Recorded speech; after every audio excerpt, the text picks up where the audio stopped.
സഹോദരങ്ങളാകട്ടെ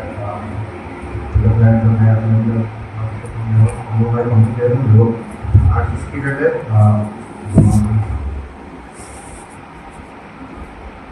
രണ്ടാമത്തെ തവണയാണ് ഞാൻ ഇവിടെ ഇരിക്കുന്നത്. ഓർക്കുന്നില്ല എടുക്കാനുള്ളത്. ബട്ട് എപ്പോഴും ഞാൻ നേരത്തെ പറഞ്ഞതുപോലെ ഞാനൊരു പ്രാസംഗികമൊന്നുമല്ല. എന്നാൽ ജീവിതത്തിലെ ചില അനുഭവങ്ങളുടെ വെളിച്ചത്തിൽ പ്രാക്ടിക്കലായിട്ട് ചില കാര്യങ്ങൾ പറയാനാണ് ഞാൻ എപ്പോഴും ആഗ്രഹിക്കുന്നത്. കാരണം അങ്ങനെ വചന പരിജ്ഞാനവും ഒന്നും പ്രാസംഗികം എന്നുള്ള രീതിയിലൊന്നും അങ്ങനെ വചനം പഠിച്ചിട്ടുള്ള വ്യക്തിയൊന്നുമല്ല. ചില ജീവിതാനുഭവങ്ങളുടെ വെളിച്ചത്തിൽ സാക്ഷ്യവും കൂടി പറയാമെന്നാണ് വിചാരിക്കുന്നത്. പക്ഷേ എനിക്ക് തോന്നുന്നു സമയമല്ല.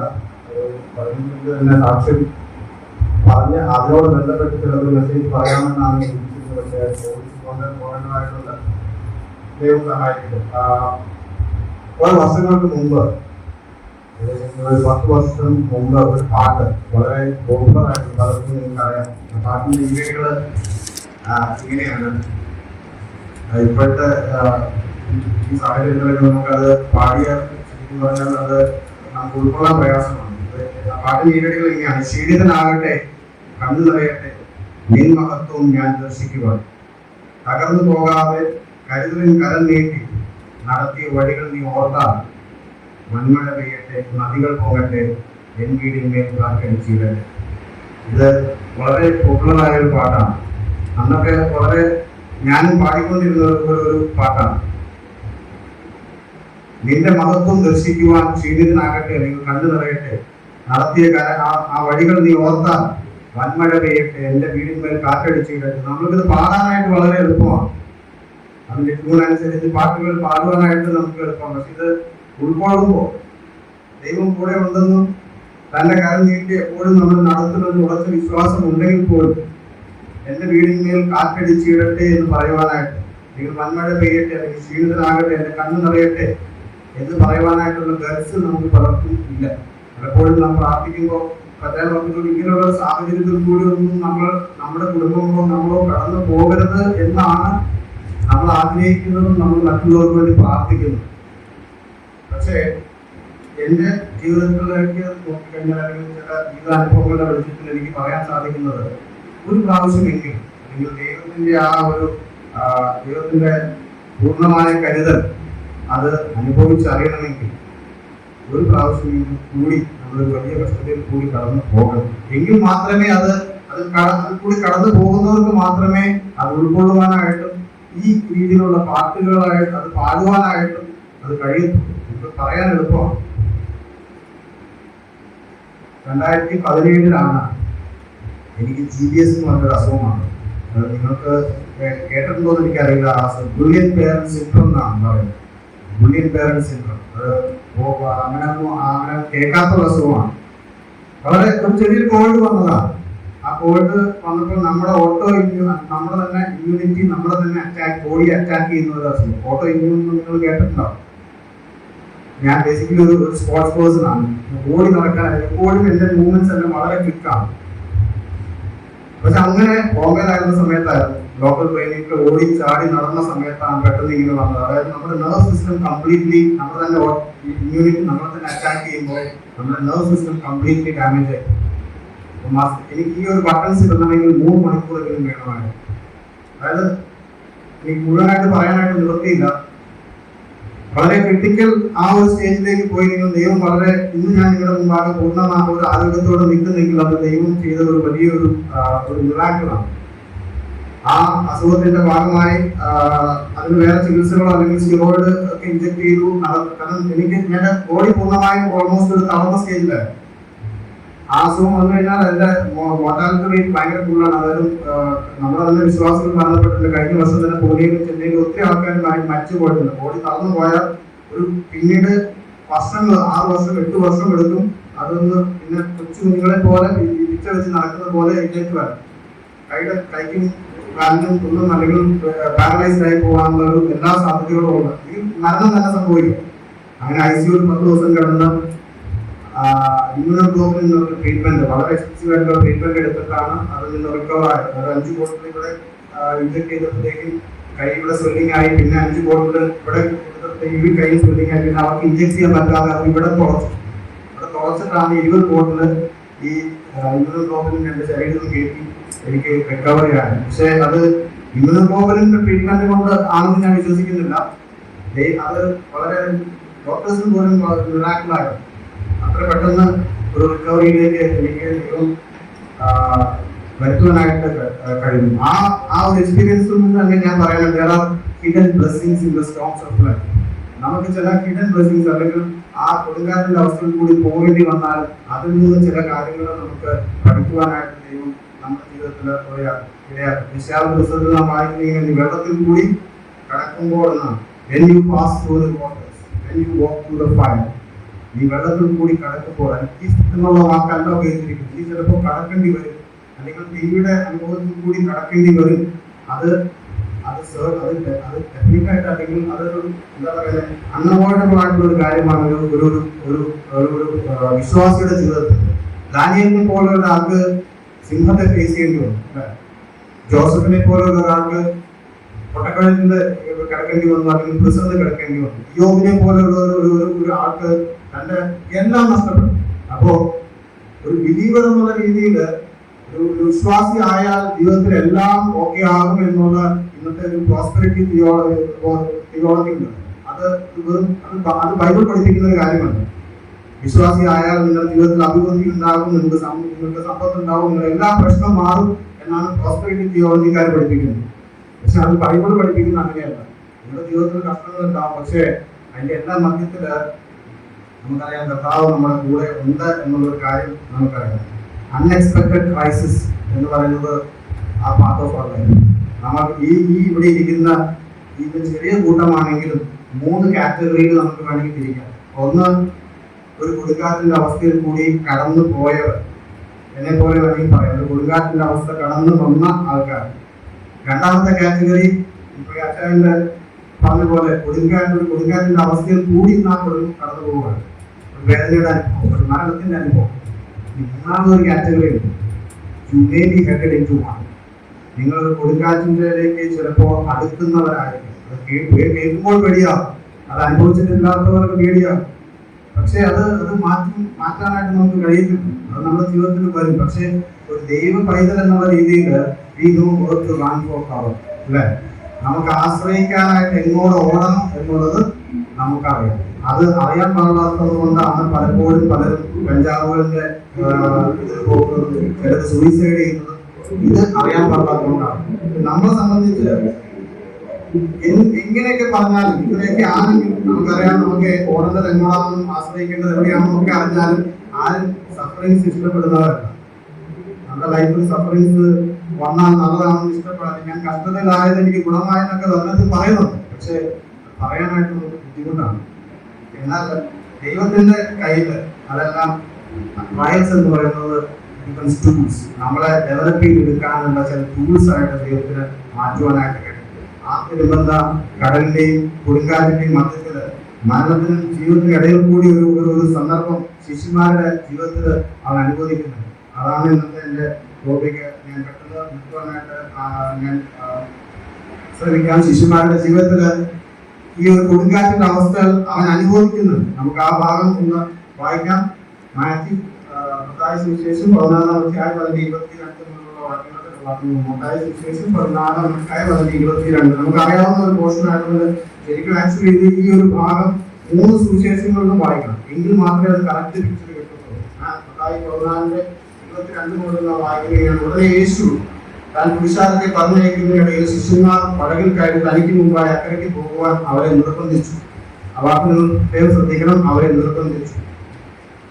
പുരുഷാരത്തെ പറഞ്ഞയച്ചിട്ട് പ്രാർത്ഥിക്കുവാൻ തനിയെ മലയിൽ കയറിപ്പോയി. വൈകുന്നേരമായപ്പോൾ ഏകനായി അവിടെ ഇരുന്നു. പടകോ കടൽ വിട്ട് 14 ദൂരത്തായി. കാറ്റ് പ്രതികൂലമാകുന്നത് കൊണ്ട് തിരകളാൽ വലഞ്ഞിരുന്നു.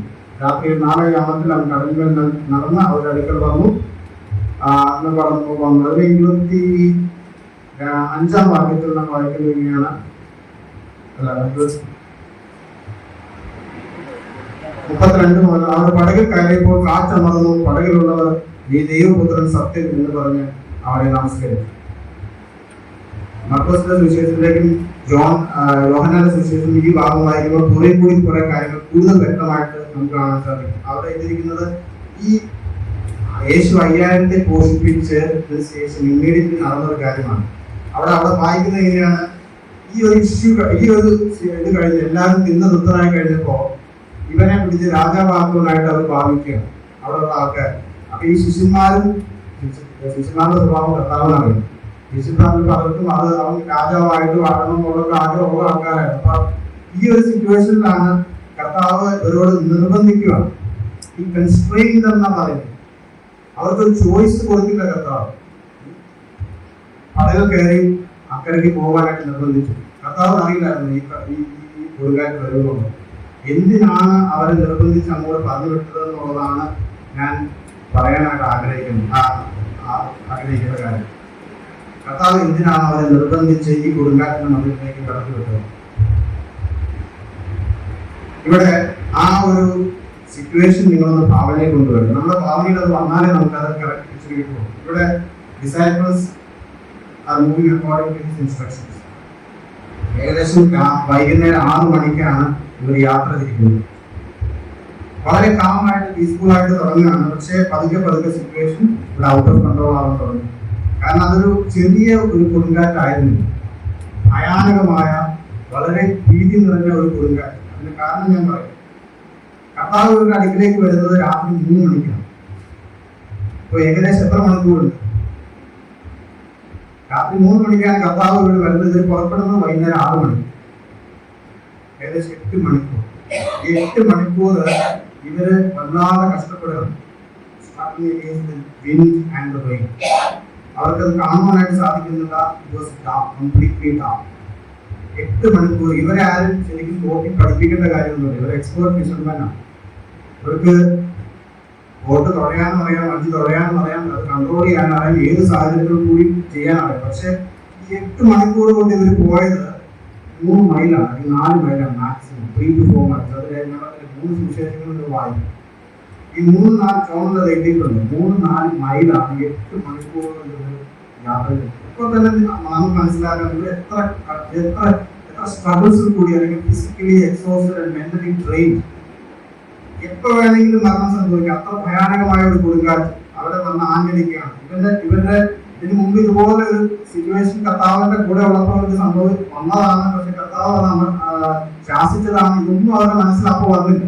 കാരണം അത് ഭയപ്പെട്ടു എന്നാ പറയുന്നത് കർത്താവ് വരുന്നതാണല്ലോ. ഇവരുടെ ജീവിതത്തിൽ അവരെല്ലാം നഷ്ടപ്പെട്ട അല്ലെങ്കിൽ മരണം മുന്നിൽ കണ്ട ആ സമയത്താണ് നാം വായിക്കുന്നത്. മർക്കോസിന്റെ സുവിശേഷനാണ് നമ്മൾ വായിക്കുന്നത്. അവരെ കണ്ടു വരുന്നത് പറയുന്നത് അവർ കണ്ടു. എന്നെ വളരെയധികം ആശ്വസിപ്പിച്ചിട്ടുള്ള ഒരു വാക്കാണ്. അവർ കണ്ടു വലിച്ച് വലയുന്നത് അവൻ കണ്ടു. അവൻ എങ്ങനെ കണ്ടു? അവൻ പ്രാർത്ഥിക്കാൻ മലയിൽ പോയി എന്നാ പറയുന്നത്. ഈ മലയിൽ നിന്ന് ഇത്രയും 4 മൈൽ അപ്പുറമുള്ള and it was completely dark, ഇരുട്ടുള്ളപ്പോൾ അവനെ കണ്ടു എന്ന് പറയുന്നത് അവന്റെ ഫിസിക്കൽ കണ്ടുകൊണ്ട് കണ്ടു എന്നുള്ളതല്ല. അവൻ നമുക്കറിയാം മനുഷ്യനായിരുന്നു, അതേസമയം തന്നെ പൂർണ്ണമായും ദൈവമായിരുന്നു. അവർ കണ്ടുപരിച്ച് അവൻ വാങ്ങുന്നത് അവൻ കണ്ടു എന്ന് പറയുമ്പോൾ Jesus was watching all along. കർത്താവ് അത് നോക്കിക്കൊണ്ട് തന്നെ ഇരിക്കുകയാണ്.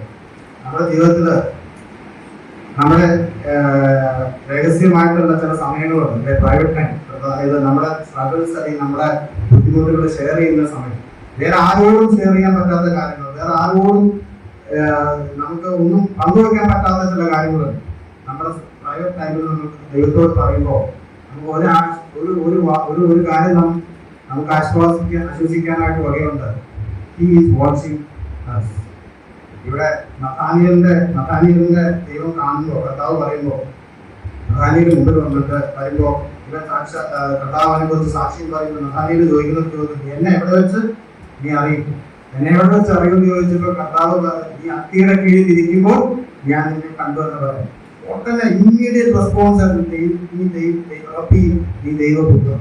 അതെങ്ങനെ പറയാൻ, അവിടെ എന്തായിരുന്നു അത്തിയുടെ കീഴിൽ ഇരുന്നത്, എന്ത് ചെയ്തു എന്നുള്ളതൊന്നും വ്യക്തമല്ല. പക്ഷെ നമുക്ക് പൂർണ്ണമായി അനുമാനിക്കാം, വേറെ ആരും കാണാത്ത ഒരു സമയം, തന്റെ പ്രൈവറ്റ് ടൈം, തന്റെ സ്ട്രഗിൾസ്, തന്റെ ബുദ്ധിമുട്ടുകൾ താൻ ഷെയർ ചെയ്തൊരു സമയം. ആ സമയം വേറെ ആരും ചുറ്റുപാടുണ്ടായിരുന്നില്ല, ആരും തന്നെ കാണുന്നില്ല എന്നുള്ളത് എനിക്കറിയാമായിരുന്നു. ആ സമയം കർത്താവ് പറയാണ്, നീ അവിടെ ഇരുന്നപ്പോൾ ഞാൻ നിന്നെ കണ്ടു. ഉടനെ റിയലൈസേഷൻ വരുവാണ്. അങ്ങനെ കണ്ടെങ്കിൽ, കാരണം അവനറിയാം വേറെ ആരും അത് കണ്ടിട്ടില്ല, വേറെ ആരോടും അവൻ പറഞ്ഞിട്ടുണ്ടാവില്ല. പക്ഷെ ആ ഒരു സിറ്റുവേഷനിൽ അവൻ മനസ്സിലായി, നീ ദൈവപുത്രൻ. അതുപോലെ തന്നെ നമ്മുടെ സ്ട്രഗിൾസ്, നമ്മുടെ ഇത് കാണുന്നില്ല എന്ന് നാം വിശ്വസിക്കും, നമ്മൾ ചിന്തിക്കുന്നില്ലെങ്കിൽ അത് തെറ്റാണ്. He is watching us all along. ഇവിടെ ശിശുമാരുടെ ജീവിതത്തിലും എല്ലാ ഹോപ്പും അവർ നഷ്ടപ്പെടുവാനായിട്ട് ദൈവം അല്ലെങ്കിൽ കർത്താവ് കാത്തിരുന്നു എന്നുള്ളതാണ്. എല്ലാവരുടെ ഹോപ്പും പോയി. ശിശുമാര് യാത്ര പുറപ്പെട്ടപ്പോൾ സാഹചര്യം വളരെ നല്ലതായിരുന്നു അല്ലെ, വളരെ കാമായിട്ട് പീസ്ഫുൾ ആയിട്ട് തുടങ്ങി. Never expected this storm. അവർ ഒരിക്കലും ഈ ഒരു കൊടുങ്കാറ്റ് അവരുടെ ജീവിതത്തിൽ പ്രതീക്ഷിച്ചിട്ടില്ല. നമ്മുടെ ജീവിതത്തിൽ നമുക്ക് പ്രതീക്ഷിക്കാതെ ആയിരിക്കും ഈ കൊടുങ്കാറ്റിന്റെ അവസ്ഥയിൽ കൂടി നാം കടന്നു വരുന്നില്ല. അൺഎക്സ്പെക്ടഡ് ക്രൈസിസ്, ട്രയൽസ്, ഇപ്പൊ കേട്ടതുപോലെ മരണം, sickness, jobless situation, financial difficulties, എല്ലാം അൺഎക്സ്പെക്ടഡ് ആയിട്ട്. പലപ്പോഴും അത് വരുന്ന എപ്പോഴാന്ന് പറയുമ്പോൾ when we are least prepared, നമ്മൾ ഏറ്റവും പ്രിപ്പയർഡ് ആവാത്ത സമയത്തായിരിക്കും ഈ അൺഎക്സ്പെക്ടഡ് ആയിട്ടുള്ള ക്രൈസിസ് നമ്മുടെ ജീവിതത്തിലേക്ക് ആരും തളർന്നു പോകുന്ന ഒരു സാഹചര്യത്തിൽ, ആരും സഹായിക്കാനില്ല എന്ന് തോന്നുന്ന ഒരു സാഹചര്യത്തിലായിരിക്കാം ഇങ്ങനെയുള്ള കാര്യങ്ങൾ വരുന്നത്. പക്ഷെ ഈ സ്റ്റോറിയിൽ നിന്ന് നമുക്കൊരു കാര്യം നമ്മൾ മനസ്സിലാക്കാൻ, these experiences can bring Jesus closer to our life.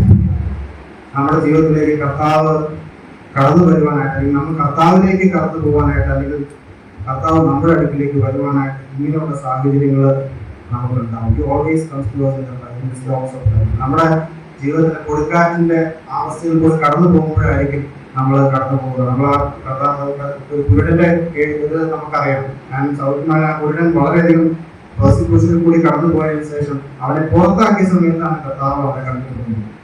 അതുവരെയും അവന്റെ വിശ്വാസത്തെ അവൻ ടെസ്റ്റ് ചെയ്തുകൊണ്ടിരിക്കുകയായിരുന്നു. So he always comes at the right time.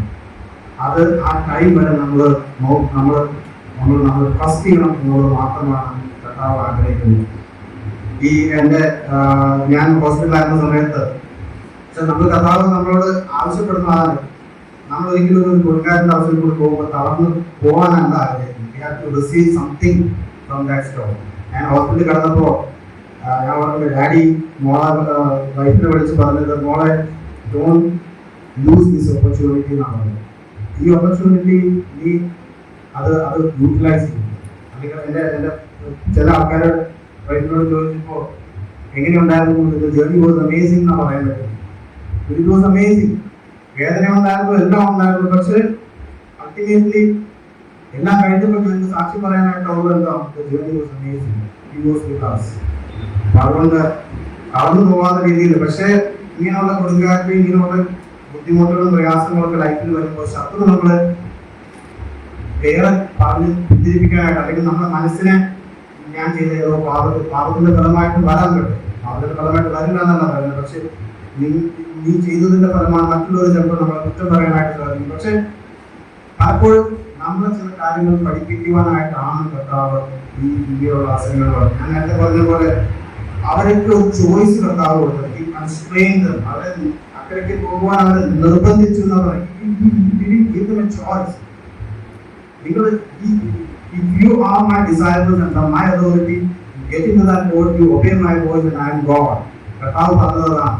He knew the storm was coming and he put them right in the path. ആ കൊടുങ്കാറ്റിന്റെ മധ്യത്തിലേക്ക് കറക്റ്റായിട്ട് അവരെ പറഞ്ഞു വിട്ടു. എന്തിനു വേണ്ടിയിട്ടായിരുന്നു എന്നുള്ളതാണ് ഞാൻ നേരത്തെ പറഞ്ഞതുപോലെ. എന്തിനായിരുന്നു അവരെ ഈ കടത്തി വിട്ടത്? അതിന്റെ ആൻസർ 13-33 വാക്യത്തിലുണ്ട്.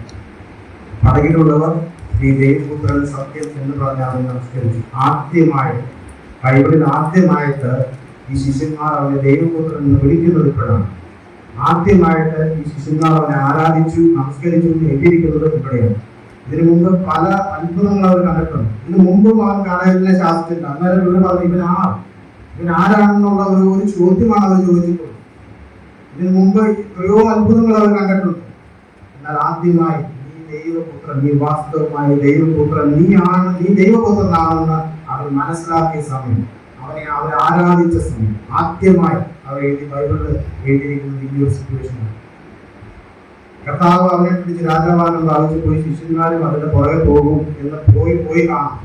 എന്നാൽ ആ കരയിൽ നിന്ന ആൾക്കാരെ ചില കാര്യങ്ങൾ കർത്താവിന് പഠിപ്പിക്കേണ്ട ആവശ്യം ഉണ്ടായിരുന്നില്ല. എന്നാൽ ഈ ശിഷ്യന്മാരെ കർത്താവിന് പഠിപ്പിക്കേണ്ടിയിരുന്നു. അതിന്റെ കാരണം ഞാൻ പറയാൻ കാരണം യോഹന്നാന്റെ സുവിശേഷം 6-ാം അധ്യായത്തില് 24-ാം ഭാഗത്തിൽ ഒരു കാര്യം കൂടി എഴുതിയിട്ടുണ്ട്.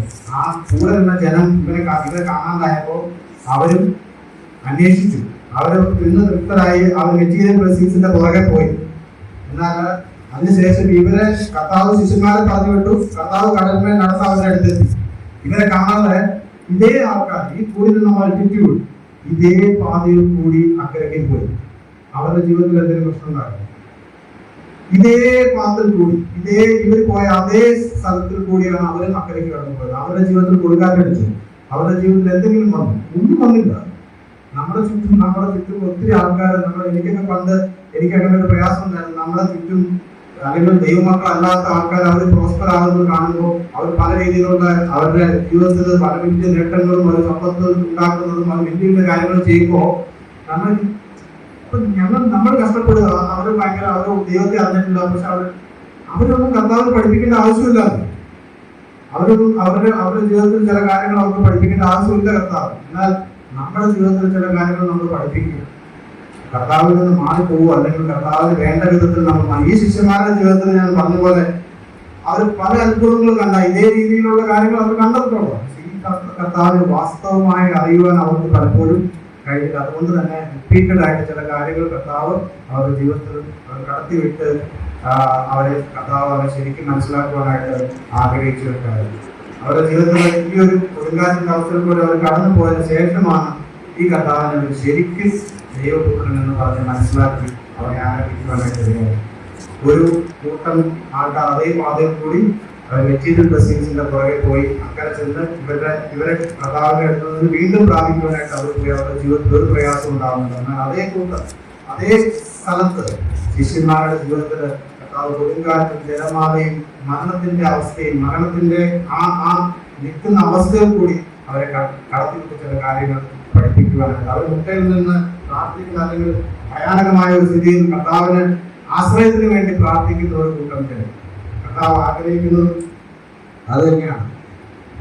നമ്മുടെ ജീവിതത്തിൽ പ്രയാസങ്ങളും പ്രതികൂലങ്ങളും വരുമ്പോൾ കർത്താവിന്റെ ആ ഒരു കംഫർട്ടിന് വേണ്ടി അല്ലെങ്കിൽ ആ ഒരു ഹെൽപ്പിന് വേണ്ടി മുട്ടയിൽ നിൽക്കുവാനായിട്ട് ദൈവം നമ്മളെ ഇടയാക്കി. God allows you to pass through a storm, not to destroy you. അത് നമ്മൾ മനസ്സിലാക്കണം. നമ്മുടെ ജീവിതത്തിൽ ഒരു സ്റ്റോമിൽ കൂടി കടന്നു പോകുമ്പോൾ നമ്മളെ ഒരിക്കലും താഴ്ത്തിക്കെട്ടാനോ അത് താഴ്ത്തിക്കളയാനോ നശിച്ചു പോകുവാനല്ല കർത്താവ് ആഗ്രഹിക്കുന്നത്. നമ്മൾ കൂടി പോകുമ്പോൾ നമ്മൾ മനസ്സിലാക്കേണ്ട ഒരു കാര്യം, you are indexed by divine instructions. ദൈവം അലവ് ചെയ്തിട്ടാണ് ആ ഒരു സാഹചര്യം നമ്മുടെ ജീവിതത്തിൽ വന്നത് എന്നുള്ളത് പൂർണ്ണമായി വിശ്വസിക്കുമ്പോൾ നമുക്ക് അതിൽ നിന്ന് വ്യക്തമാകാനായിട്ട് സാധിക്കും. പലപ്പോഴും ഞാൻ ഓർക്കുന്നത് ചിലപ്പോൾ വലിയൊരു ലേക്കിൽ ഒരു ചെറിയ ബോട്ടിൽ കിടന്ന് ആടി ഉറയുന്ന സിറ്റുവേഷൻ നമ്മുടെ ജീവിതത്തിൽ വരാം. പക്ഷെ അവിടെയൊക്കെ നമുക്ക് ലേഖനം 6:10 വായിക്കുന്ന പോലെ കർത്താവിന് കൊണ്ട് അമിത ബലത്തിൽ ശക്തിപ്പെടുവാൻ നമുക്ക് സാധിച്ചാൽ ഒരു എന്നെ വളരെയധികം ടച്ച് ചെയ്ത ഒരു കോട്ട് മാത്രം ഞാൻ ഷെയർ ചെയ്ത് നിർത്താൻ ആഗ്രഹിക്കുന്നത്. ആ കോട്ട് ഇങ്ങനെയാണ് എഴുതിയിരിക്കുന്നത്: When God leads you to the edge of the cliff, trust Him fully and let go. ദൈവം നിങ്ങളെ ഒരു ഏറ്റവും കുത്തനെയുള്ള ഒരു മുനമ്പിലേക്ക് കൊണ്ടുചെന്നിട്ട് അവിടെ നിന്ന് മുമ്പോട്ട് പോകാൻ പറഞ്ഞാൽ അവനെ പൂർണ്ണമായും വിശ്വസിച്ച് മുമ്പോട്ട് പോകുക. Only one of two things will happen. Either He will catch you when you fall, or He will teach you how to fly. ഏതെങ്കിലും ഒന്ന് സംഭവിക്കും. ഒന്നുകിൽ അവൻ നിന്നെ വീഴുമ്പോൾ നിന്നെ പിടിക്കും, അല്ലെങ്കിൽ പറക്കുവാനായോ നിന്നെ പഠിക്കും. അത് വളരെ വാസ്തവമായിട്ട് അനുഭവിച്ച് അറിയുന്ന ദൈവമക്കൾക്ക് അത് ദൈവത്തെ ശ്രദ്ധിക്കുവാനായിട്ട് ജീവിതത്തിൽ വരുന്ന പ്രശ്നങ്ങളും പ്രയാസങ്ങളും പേടിച്ച് പിന്മാറേണ്ട ഒരവസ്ഥയിൽ നമ്മൾ ജീവിതത്തിൽ അത് ദൈവം ഡിസൈൻ ചെയ്തതാണ്, ദൈവം അലവ് ചെയ്തതാണ്, ദൈവത്തിന്റെ ഇൻസ്ട്രക്ഷൻ മൂലം തന്നെ വരുന്നതാണ്. അത് നമ്മുടെ നന്മയ്ക്ക് വേണ്ടിയിട്ടാണ് എന്നുള്ളത് മനസ്സിലാക്കുവാനായിട്ട് നാം ഇടയാകുന്നു. സാധുവിനെ കൈവിടാതെയുള്ള പാട്ട് നാം പാടാറുണ്ട്. അവിടെ പാടുന്നത് എങ്ങനെ? കൊടുങ്കാറ്റും തിരമാലയും പടകിൽ വന്ന് ആഞ്ഞടിക്കും എന്ന് തന്നെയാണ്. പടകിൽ വന്ന് ആഞ്ഞടിക്കും, പക്ഷെ ആ നേരമെന്റെ ചാരയുണ്ട്, വല്ലഭനാണ്. ഇങ്ങനെയുള്ള സാഹചര്യങ്ങൾ നമ്മുടെ ജീവിതത്തിൽ വരുമ്പോൾ അവനായിരിക്കണം നമ്മുടെ ആൻസർ. നമ്മുടെ കാര്യത്തിന്റെ ആൻസർ എന്ന് പറയുന്നത് അവനായിരിക്കണം നമുക്ക് തയ്യാറും. അതുപോലുള്ള പ്രയാസങ്ങളും എന്ത് തന്നെ ജീവിതത്തിൽ വന്നാലും കർത്താവിന്റെ അവന്റെ അമിതബലത്തിൽ ശക്തിപ്പെടുവാൻ അത് നിമിത്തം ധൈര്യത്തോടെ ലൈഫിനെ ഫേസ് ചെയ്യുവാനായിട്ട് ദൈവം നമ്മളെ സഹായിക്കട്ടെ. അവസരമുള്ള പ്രിയപ്പെട്ടവരോട് നന്ദി അറിയിച്ചുകൊണ്ട്